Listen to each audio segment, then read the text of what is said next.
Vicente. Começou a aula para alunos inteligentes.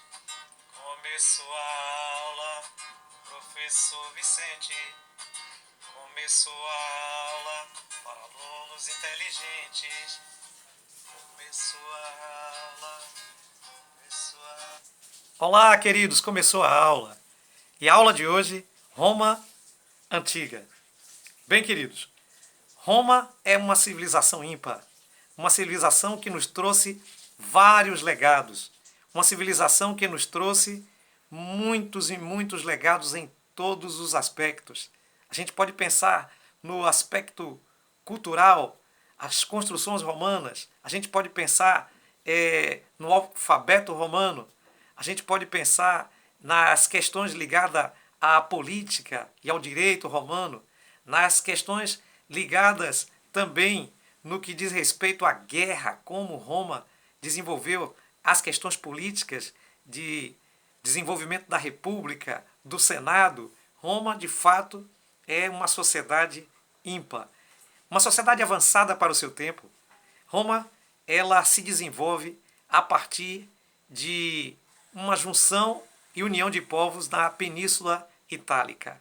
Roma, ela estava ali dividida com a presença geográfica ali dos gregos ao sul, ali na parte mais central os italiotas e também ao norte os etruscos. Esses são povos que num determinado processo do tempo vai formar o que nós conhecemos como os romanos.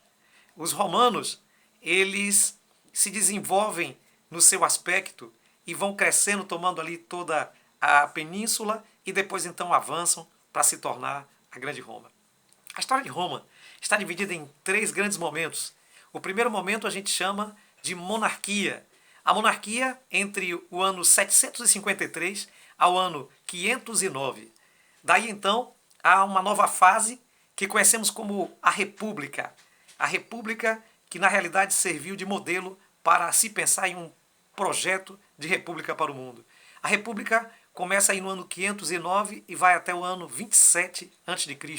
E aí então passamos para a fase final e a fase mais gloriosa de Roma, que foi a fase do Império, do ano 27 ao ano 476. Durante longos anos, essa civilização governa o mundo inteiro. Roma começa com a sua história, a semelhança dos gregos, que tem a história de Ilíada e Odisseia, contado por Homero.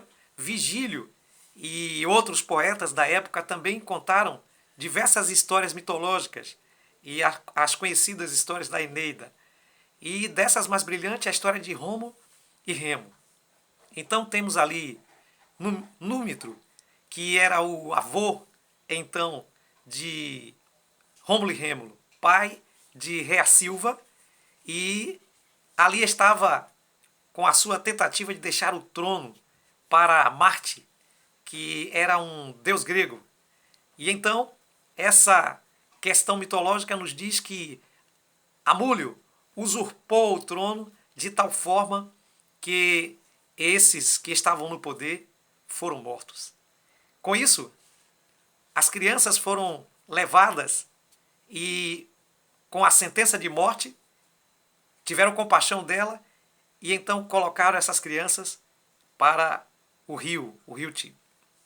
E esse rio levou as crianças para um determinado lugar onde elas foram achadas, criadas e amamentadas por uma loba, até que se tornaram mais adultas e vieram então a morar em regiões tribais. Tomando consciência do que havia ocorrido em seu nascimento trágico, os 2 irmãos então resolveram fazer a vingança e voltaram para o lugar onde nós conhecemos hoje como Roma. E então naquela cidade de Alba Longa, eles desenvolveram ali a tentativa de construir a cidade romana. E no momento em que eles estavam pelejando para a construção, há um desentendimento entre os gêmeos e então Rômulo mata seu irmão Remo e se torna o primeiro rei de Roma. Uma história trágica, uma história de certa forma triste, com ódio, com a presença aí de problemas na família, mas é uma história que, de certa forma, ilustra com muita perfeição alguns acontecimentos da história romana. Alguns dizem que a palavra Roma, por ao contrário escrever-se amor, conta em si a história do seu povo, que foi uma história de ódio e de tristeza, de muitas tragédias. Entretanto, Roma não foi só isso. Roma também teve história de amor, Roma também teve história de prazer, Roma também teve histórias interessantes de muitas pessoas que viveram e nos legaram coisas positivas. Bem, na fase do poder monárquico, a estrutura era fundamentada de uma forma muito simples. Havia um líder maior que comandava o poder político e religioso, que era o rei, o monarca principal. Ele era cercado ali por um conselho que foi tomando cada vez mais poder. Esse conselho de anciãos chama-se Senado, porque vem da palavra senor, que no latim se refere à pessoa com mais idade, com mais experiência. Os chefes tribais que estavam ao redor, que eram ligados também à questão da religião, formavam então uma espécie de grupo específico chamado Cúria, onde tínhamos em toda reunião tribal a chamada Assembleia Curiata. Então, era de forma simples, nós tínhamos um rei, depois então o Senado e a Assembleia Curiata. Roma começa também com uma economia muito simples, agropastoril. O cuidado ali justamente com ovelhas, com cabras, o cuidado daquela região ligada também à questão da agricultura, do trigo, da uva e de uma espécie de cuidado total, né, com de respeito ao cultivo de azeitonas. A economia era muito simples. Daí então a sociedade romana estava dividida em 3 patamares na sua pirâmide social, que eram os patrícios, os clientes e os plebeus. Os patrícios, aqueles que ocupavam a parte principal da pirâmide, eram aqueles que nós poderíamos dizer são os latifundiários, aqueles que tinham maior quantidade de terra, por isso então acumularam para si mais poder.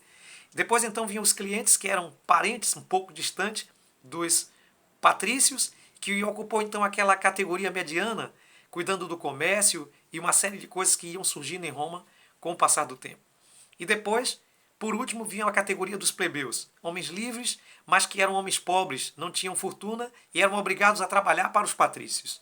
E essa relação de poder entre patrícios e plebeus foi, então, durante toda a história de Roma, uma situação de conflito, de complicação de natureza social. O Reino de Roma vai terminar com justamente um problema ligado entre patrícios e plebeus.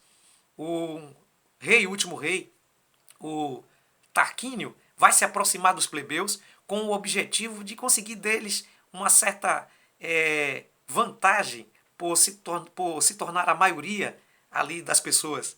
E essa aproximação de Tarquínio não é muito bem vista pelo Senado, que então conspira e derruba Tarquínio e então depõe Tarquínio do trono. E então se termina o período chamado da monarquia romana, o período que foi de 753 ao ano 509. Nós voltamos então, depois, continuando essa história de Roma com o período da República. Um forte abraço e até o nosso próximo encontro. Estude, hein? Forte abraço!